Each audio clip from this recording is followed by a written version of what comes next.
Bienvenue dans Invested Academy, le podcast dédié à celles et à ceux qui veulent devenir conseillers en gestion de patrimoine, réussir leur reconversion et développer leur activité. À chaque épisode, je te partage des conseils pratiques et des retours d'expérience pour exercer ce métier passionnant et en vivre durablement.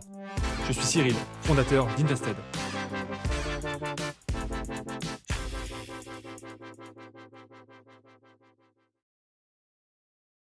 Alors, quelle clientèle cibler lorsqu'on est conseiller en gestion de patrimoine? C'est une question qu'on nous pose, assez régulièrement, ou du moins même si on ne nous la pose pas, on observe très souvent quand on accompagne les nouveaux, conseillers, pour se lancer, dans le métier de CGP, qu'ils, font des erreurs au début assez stratégiques sur le type de cible qu'ils vont vouloir, adresser. Pour simplifier dans cette vidéo, je vais partir sur 3 types de cibles. Alors la première cible, ça va être, on va commencer du coup, graduellement par les petits patrimoines.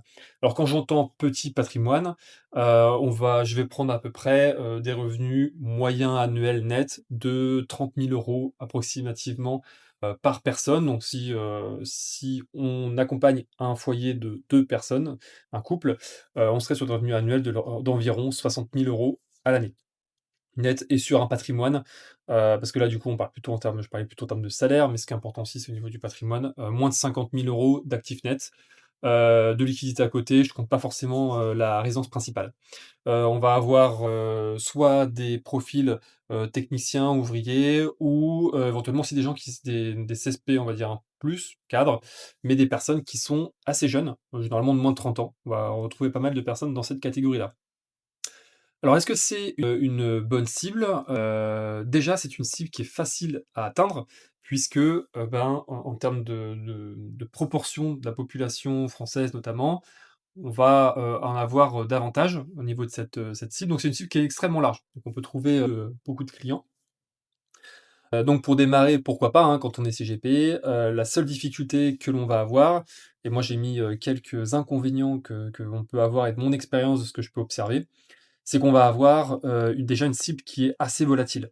Pour commencer, c'est une cible effectivement qui va pas avoir beaucoup, d'épargne de côté, donc qui va être assez volatile. Par exemple, si, cette cible-là va avoir, des besoins de rachat pour un projet, par exemple pour acheter une voiture, pour, différentes dépenses, c'est généralement le conseiller en gestion de patrimoine qu'elle va appeler pour récupérer ses liquidités.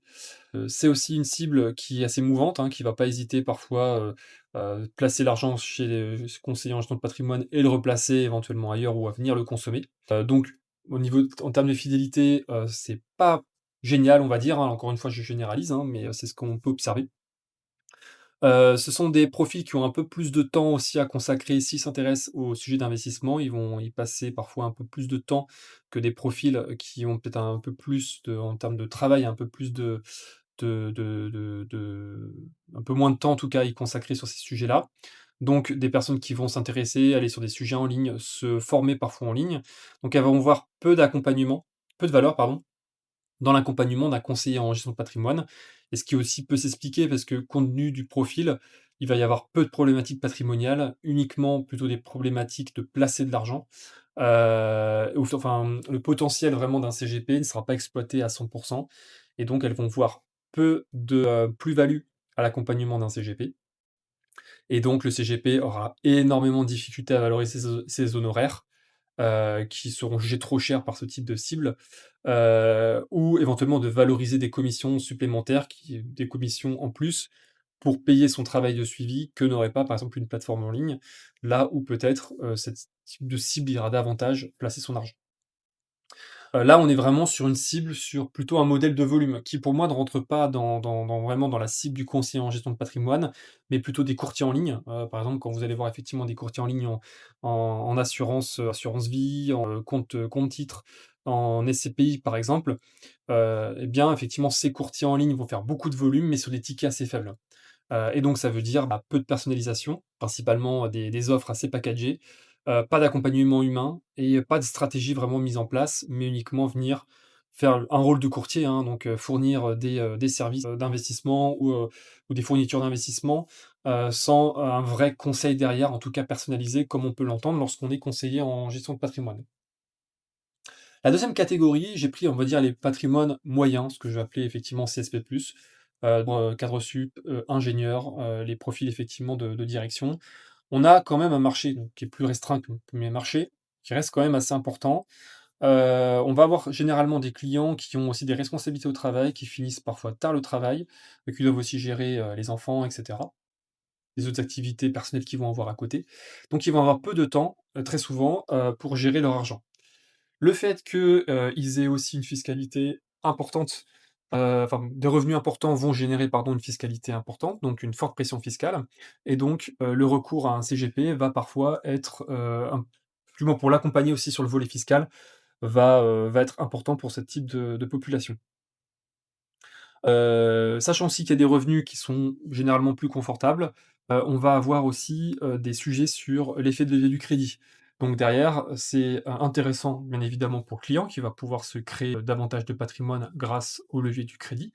Donc acheter un bien immobilier, à crédit, et derrière utiliser les loyers du locataire pour l'aider à financer son patrimoine. Et ça va être aussi intéressant pour le CGP puisqu'il va pouvoir, bah, placer plus d'argent que, la quantité d'argent qu'a son client et donc récupérer aussi une meilleure rémunération.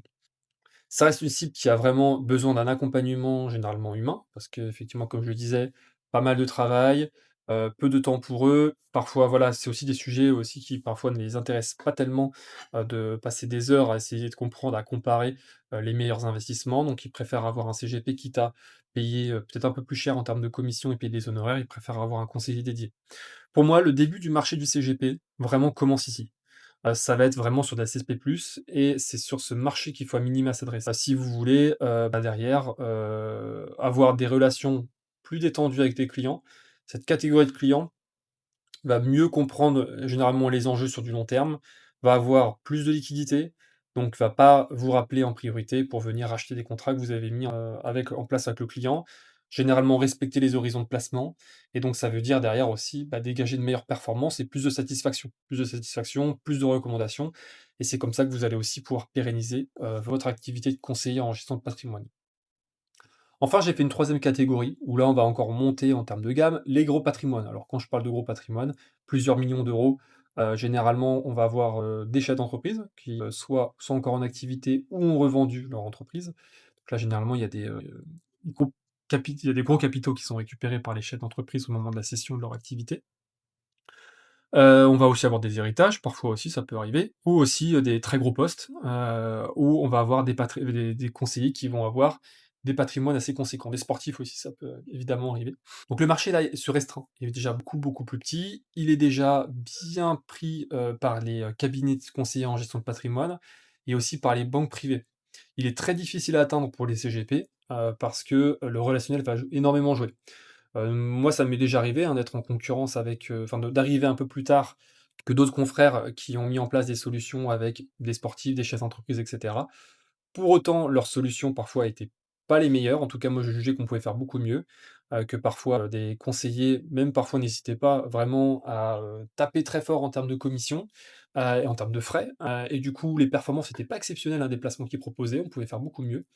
Pour autant, ce qu'on observe, c'est qu'effectivement, il faut être là au entre guillemets «au bon moment», souvent en amont, avant que le besoin soit là, parce que du coup, bah, dès qu'on est un petit peu avant, dès qu'il y a une cession d'entreprise ou dès qu'il y a, un sportif, par exemple, qui a besoin de placer de l'argent ou un cadre qui a récupéré, des bonus, et ben, si on était là un tout petit peu avant, effectivement, c'est comme ça et qu'on a déjà le relationnel bien établi, le prospect et le client, c'est beaucoup plus facile par la suite. C'est comme ça que ça va fonctionner généralement, c'est beaucoup par du relationnel. Donc il y a une forte barrière à l'entrée relationnelle, au début. Ce qui est intéressant, comme je disais tout à l'heure, c'est que, bah, moi en tout cas, j'observe parfois, même si les solutions sont pas forcément les meilleures, une fois que la relation elle est là, que la confiance est établie, et ben, c'est plus difficile en tout cas de déloger le conseiller qui a la relation commerciale. Ce qui est intéressant pour le CGP sur son segment, c'est qu'il peut très, très bien gagner sa vie avec quelques clients. Donc avoir vraiment des relations privilégiées avec quelques clients, bien les accompagner, faire un travail de suivi complet, parce qu'effectivement, bah, quand, vous avez un client qui place quelques millions, c'est l'équivalent parfois de quelques centaines de clients, avec des plus petits tickets ou des tickets, on va dire, standards d'investissement. Comme je dis tout à l'heure, il y a ce qu'on appelle un intitut personnalité très fort, hein, donc il y a une relation personnelle très forte entre le conseiller et son client. Ce qui est un avantage une fois qu'on est en place, ce qui est un inconvénient pour rentrer avec des nouveaux clients, est-ce qu'aussi un inconvénient si on se place à très long terme sur la cession du portefeuille client. Le jour où le CGP veut revendre son patrimoine, professionnel, hein, veut revendre sa clientèle, bah, ça va être un peu plus compliqué parce que, très souvent, la relation forte entre le client, et le CGP va faire que, la cession va être un petit peu plus compliquée. Et puis évidemment, il y a un risque fort sur l'activité. S Pour l'activité du CGP, hein, s'il perd son client, il a 3 clients, il en perd 1, bah, c'est peut-être un tiers, voire plus de son chiffre d'affaires qui va baisser. Donc voilà, c'est aussi les inconvénients. Moi, généralement, ce que je recommande, c'est de venir de toute manière, pas forcément cibler sur une seule catégorie, mais venir panacher. De pas faire l'erreur, en fait, d'aller sur des trop petits tickets, parce que là, clairement, vous allez perdre votre temps. Ce sont parfois même des clients qui sont très exigeants envers les CGP, peu exigeants envers eux-mêmes, donc ils vont vous imposer aussi des délais, de la pression, racheter rapidement leurs capitaux, ce qui a été placé, si ça va pas directement dans le bon sens. Ils sont parfois assez exigeants. Pour autant, ils sont pour un CGP, en tout cas, c'est pas forcément rentable. C'est pas là où il va créer le plus de valeur. Il faut vraiment s'adresser sur un marché à partir du CSP+, et après les gros patrimoines, généralement, viendront de manière assez naturelle par le scope de la recommandation, qui est, bah, du coup, un levier de développement qui est extrêmement puissant. Voilà ce que je peux dire au niveau de mes conseils. C'est important dès le départ de bien cibler quel type de clients vers lesquels vous voulez aller. Je pense que ça vous fera gagner beaucoup, beaucoup de temps. Merci d'avoir écouté cet épisode d'Invested Academy. Si ce contenu t'a aidé, pense à t'abonner sur ta plateforme d'écoute préférée et à laisser un avis 5 étoiles pour soutenir le podcast. Et pour aller plus loin, retrouve toutes nos ressources sur academy.invest-ed.fr. À très vite pour un nouvel épisode.